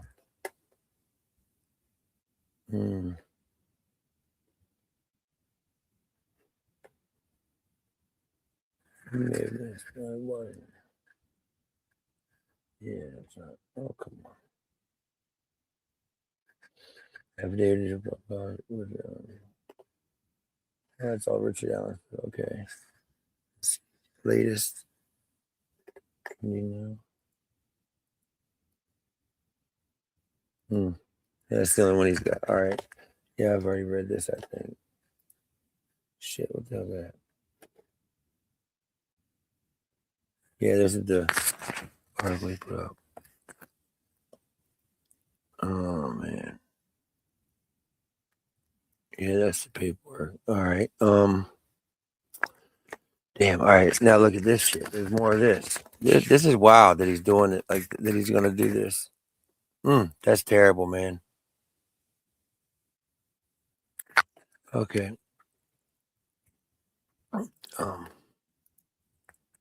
Oh, you guys can't see it. Okay, let's see. Well, that's not the one I'm on. Shit. Hold on. I'll share everything I'm looking at. I'm just scrolling on it. This nerdy addict guy, his Twitter. He's all over it. He's got history too. He goes all the way back to Gabby Petito. Then you got Bullhorn Betty. Now Bullhorn Betty and JLR were an item at one point. All right.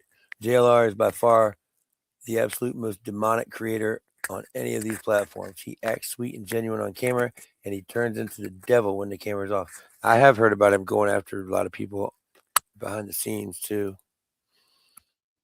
All right. Let's see. Oh shit, I'm not sharing nothing. Damn it. All right, there we go. All right. I love how the JLR groupies jump into the comments and then lock down their accounts. I thought y'all were such big free speech and First Amendment warriors. Whatever will I do without my precious baseball updates now that Pink Star Shimmer blocked me? Tragic. Okay. All right. Breaking YouTuber JLR investigates accused of beating and strangling ex-girlfriend. If you can't spot the sucker in your first half hour at the table, then you are the sucker. All of you defending JLR are exactly the kind of gullible and vulnerable people JLR was talking about. Yeah, he's got some of the old JLR stuff is wild. I hope he's got some of that on here. Who claims it? Oh, that's that one. Oh yeah, White Boy locked out and said, "Should Nerdy Attic and White Boy Radio go stream in front of JLR's house?" and I said, "Yeah, as long as they take a bullhorn like JLR used to do." But all right, here's this is wild. I can't believe. Oh, there's Gavin Fish. Newly obtained police report outlines domestic violence. All right, yeah. Man, this is crazy. Well, look, I think that's. Hold on, let me show you. Want to see some more videos?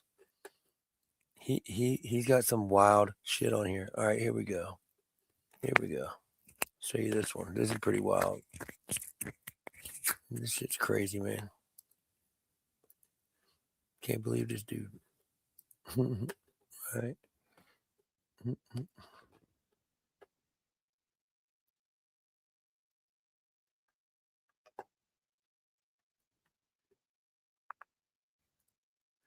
2000, back in 2007, I sued Michael Vick in federal court. Jonathan Lee Riches. In 2000, back in 2007, I sued Michael Vick in federal court. Got a lot of publicity with it. People don't understand that I also sued Michael Vick in state court. And Around the same time, here's a copy of the suit, handwritten, Jonathan Lee Riches versus Michael Vick in the state of Maryland, Circuit County Court of Kent County. I'm going to read this lawsuit that I filed against Michael Vick so you can understand what he did to me and what he's doing to others. And Mr. Vick, if you're listening, you must be held accountable for your actions. Jonathan Lee Riches, copyrighted versus Michael Vick. Civil complaint. It's titled, I've Been Victimized. See? I've been victimized. Plaintiff Jonathan Lee Riches, a priest, brings this civil suit against Michael Vick pursuant to violations of civil rights, harassment, illegal dog fighting, drug trafficking, prostitution, and sports betting. Plaintiff seeks $25 million in damages. Compensatory. God, I couldn't even say the word right. I wrote the suit and I can't even say the word right. And punitive damages. Plaintiff prays for relief. Comes now the plaintiff, Jonathan Lee Riches, aka the Google.com phenomenon, who states the following. Plaintiff Jonathan Lee Riches, a devoted priest, has a church in this county. Plaintiff gets frequent visitors who come to him for their confessions. Defendant Michael Vick is a quarterback for the Atlanta Falcons. Mr. Vick travels to this county to conduct business during the month of June. The purpose of this business is to engage in illegal dog fighting, sports betting, prostitution, identity theft, and drug trafficking. On the morning of June 2nd, 2007, Michael Vick made his first visit to me to make a confession. Michael Vick told me he wanted to confess to his sins. Mr. Vick told me the following on that day. Vick has been operating a drug running cartel in this county since 2002. Vick uses his Atlanta Falcon salary and endorsement contracts to finance this drug operation. Michael Vick, along with current and former Atlanta Falcon teammates Deion Sanders, Tim Dwight, Joe Horn, and Jerry Glanville, would distribute cocaine throughout the county, set up crack houses, and sell ecstasy at teenage parties. Mr. Vick also confessed to me this day that he has been shooting steroids and taking performance enhancement drugs since his rookie year. This was done under the direct orders by Atlanta Falcons owner Arthur Blank to boost ticket sales. The NFL commissioner also knew about Vick's steroid use, but Vick was paying him bribes for silence. Mr. Vick vowed to me the truth in his statement. I prayed with him and encouraged him to come back to see me. On the afternoon of June 5th, 2007, Michael Vick returned to me for a second confession. Mr. Vick told me the following that day. Vick has been sports betting, gambling. Vick has a sports betting and gambling addiction. While Vick played quarterback for the Falcons, Vick would bet against his own team. Vick purposely tanked the Falcons' playoff game against the Philadelphia Eagles. Mr. Vick was in debt to the Gambinos. Mr. Vick also bet on NBA games with referee Tim Donaghy, Steve Javie, and Joey Crawford. Mr. Vick told me that these NBA sports bets occurred during the 2006-2007 NBA season. Vick hired bookies to work under his orders. Vick's bookies took bets in the county bars, pool halls, shopping malls, and high schools. Anyone who became in debt to Vick's betting operation, Mr. Vick would send goons out to break their legs and kneecaps. Mr. Vick never returned to me to see me again after that confession. On June 11, 2007, Mr. Vick called me on my telephone and told me he's no longer a Christian and he now joined Al-Qaeda. Mr. Vick also threatened me personally with physical injury. Mr. Vick began shouting racist comments to me on the phone. Mr. Vick called me honky, white cracker, father white boy. Mr. Vick used profanity like the F word. I was personally insulted by this phone call. I'm still a nervous wreck to this day. On the morning of June 12, 2007, I woke and a black Labrador puppy named Holy was missing. I searched the entire house. When I opened the front door, a note was left on the doorstep signed by Michael Vick. The first few lines stated the following. Hey, cracker holy man, I stole your little dog. I'm using him across town in a dogfight. I hope it gets slaughtered. You will never see it again. Take this as a warning. If you ever tell anyone about my confessions about my joining Al-Qaeda jihadists, I will take your head off like what I'm going to do to your little dog. From June 12, 2007 until this day, I've never seen my dog again. Mr. Vick continues to call me and harass my life. I have suffered trauma because of Michael Vick. And here's the conclusion to the suit. My Labrador is exotic, a rare breed from Iceland. The Labrador was personally given to me by Pope Benedict at a Grateful Dead concert. Plaintiff seeks $25 million in damages from the defendant. Plaintiff moves this honorable court to issue an order for defendant in the suit to respond. Respectfully submitted, Jonathan Lee Riches. And I filed this suit against Michael Vick.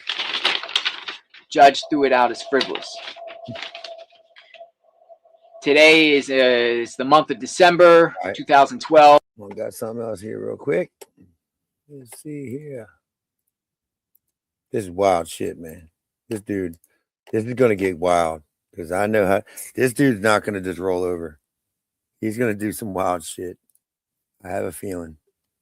Well, let's see what we got here. Let's check out what they're doing on Reddit with his ass.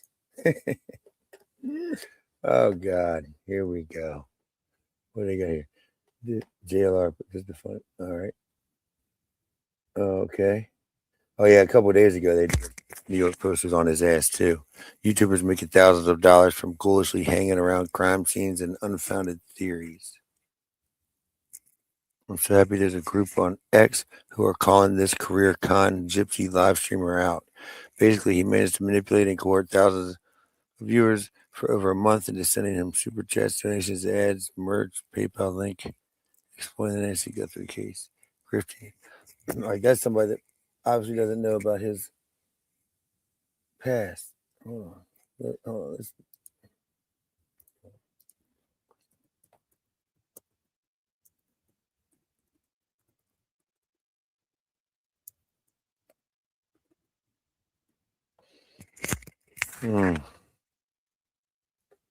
Look at these.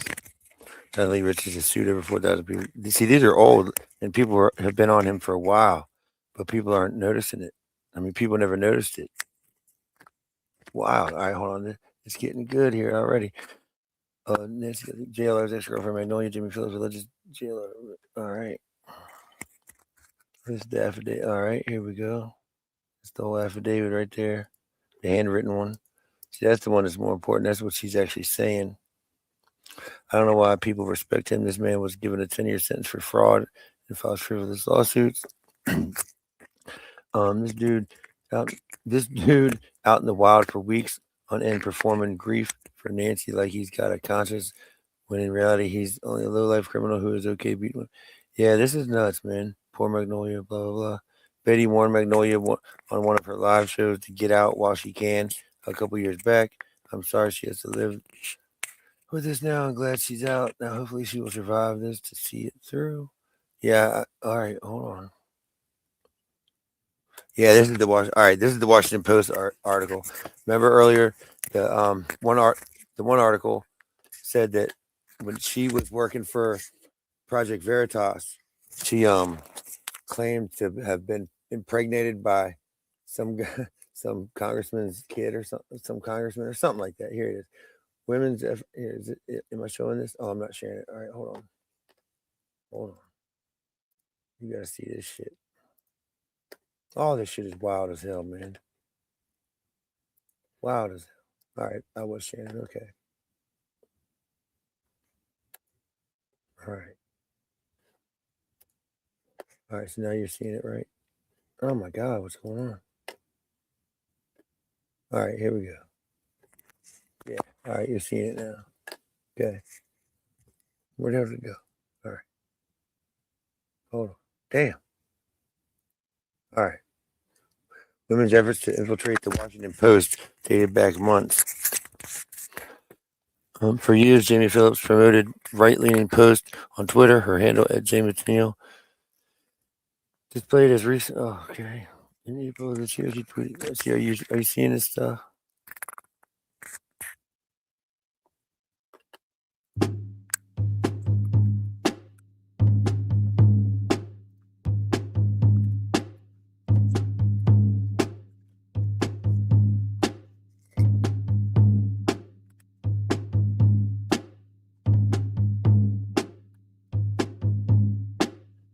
Now remember, I'm not in any way victim blaming or shaming or anything like that. I'm just showing the two sides of what people. This is. I mean, to me, the evidence seems kind of overwhelming when you got pictures of black eyes and stuff. I mean, I don't know how you can dispute that unless, I mean, I don't know, unless he's got some proof, but he hadn't shown anything that would debunk that, in my opinion. So I think it's important to go ahead and show what they're going to use against her. This is the stuff they're going to, I mean, this is the stuff they're going to pull up against her to try to debunk her. You might as well look at it.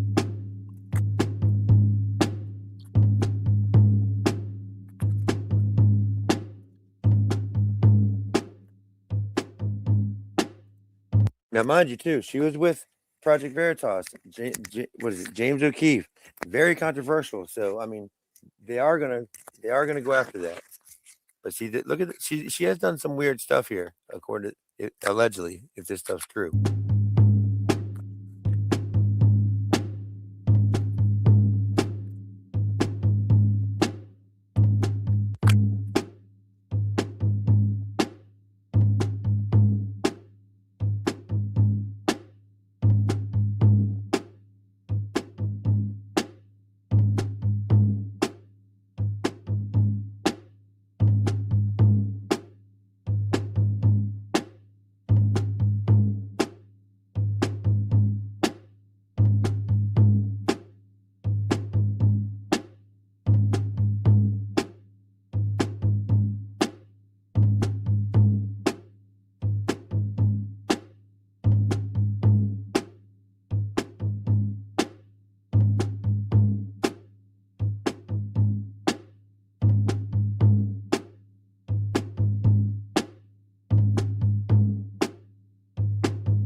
There you go. That's the one I talk about.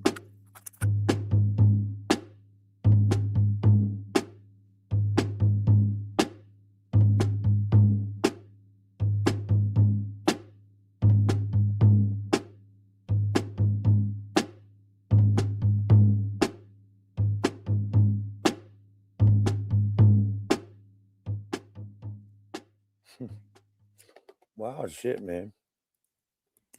All right, so here, let's see. This is pretty wild. All right. Hold on. What do y'all think of this, man? Were y'all familiar with this already? And most people already know about this. I'm assuming, right? Or is this news to some of you?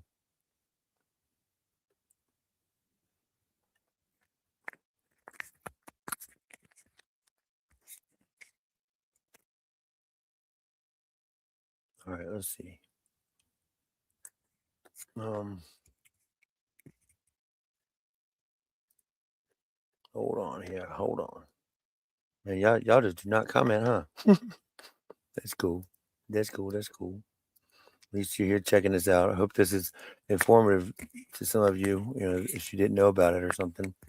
Hope it's good that you're. All right, let's see what this is talking about. All right. All right. Well, she's quite a persistent scammer and fraudster. All right, so this is a thread, I guess, starting to bash her. It says, I was Googling about her. Is it the same person? Holy cow, that is her. I wonder if her being an infamous scammer, liar will hurt her claims of DV. I was wondering how the heck he is free with accusations of strangulation. Number one, the precursor to DV homicide. Then I see that she is the same woman. Wow, wow, wow. All right, News Watch. Icky? Wow, she is quite a persistent scammer and fraudster. I don't know if her recent allegations against JR are true. She went to the hospital and had a black eye and broken nose, so she seems to have sufficient evidence. They say her allegations against Roy Moore are false, so that will be a problem for her. She is trouble, though. All right, here it's going to get into what she did against that Roy Moore guy. I think the idea was that conservatives, and I am one at heart, although not MAGA, think that the biased liberal media will print anything that makes conservatives look bad. So she decides she will fake a claim against a conservative to prove that Washington Post will just fall for it, hook, line, and sinker. Well, that did not happen at all. Lots of egg on her face. But for me, the idea that she became an actress selling a story of fake SA for gain and conservative fame is really disturbing. It is just not something to mess around with at all. I don't have anything to say that she is selling another fake story for whatever reason, and I really feel strongly that attempted murder is the only appropriate charge for strangulation. I can't believe her story of hijinks in this area will be more likely to lead to a conviction. I think that is all right. Here we go. Well, at the time, the press was given more a hard time because he began dating his wife when she was about 17. He was about 30, or he wanted to date her, and maybe had a very formal type of date. This was during the Me Too years, and some women got all excited and accused him of preying on underage women. I don't know if that is true or not, but many women at that time in smaller towns in the South would date slightly older men around 30 when they graduated high school because these men were more established and these women were more bound for college. All right. Well, anyways, I don't care to hear about that shit. You can use the archive link probably, or just Google Magnolia Jamie Phillips, which is what I did. Essentially, she tried to convince a Washington Post reporter that she was SA'd by Roy Moore to try to get them to print a false story. I didn't hear the SA part. I had heard that she said she was pregnant by him. Either way, she lied, and that's fucked up. I mean, all these people lying on people. See, it's so easy for certain people to lie on people. All right, what's this? Do you remember this story? I do, although it seems like 100 years ago, not 8-ish. All right, here we go. Here we go. All right, hold on. I got it now.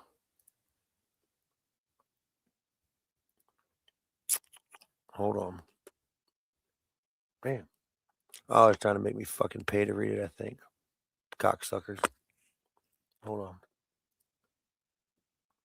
Man. Yeah, the Washington Post trying to make you pay to read it. Fuck that bullshit. Hold on. Let me see if I can. All right. This story has nothing to do with Magnolia or. Oh, never mind. That's the wrong one, anyways. This is about Magnolia. Yes, she's definitely a fraudster. Okay. Hold on. This is wild. Does anybody have an opinion? I mean, what do people think? All right. I think I'm going to cut out at 2 hours and then I'm going to come back. Yeah, I've been on here for about 2 hours. I'm going to cut this out, but I'm going to get some other stuff and I'm going to come back just to get it on here and have it so I know where to find it. So if you guys want to check back, man, that'd be cool. I'll be back in, I don't know, 30 minutes or so. So thanks to everybody for stopping by, man. I appreciate it. Why don't you hit the like on the way out? Do all that stuff. Get this thing on the algorithm. Try and get 10 viewers. Yeah, all right. Peace out, y'all.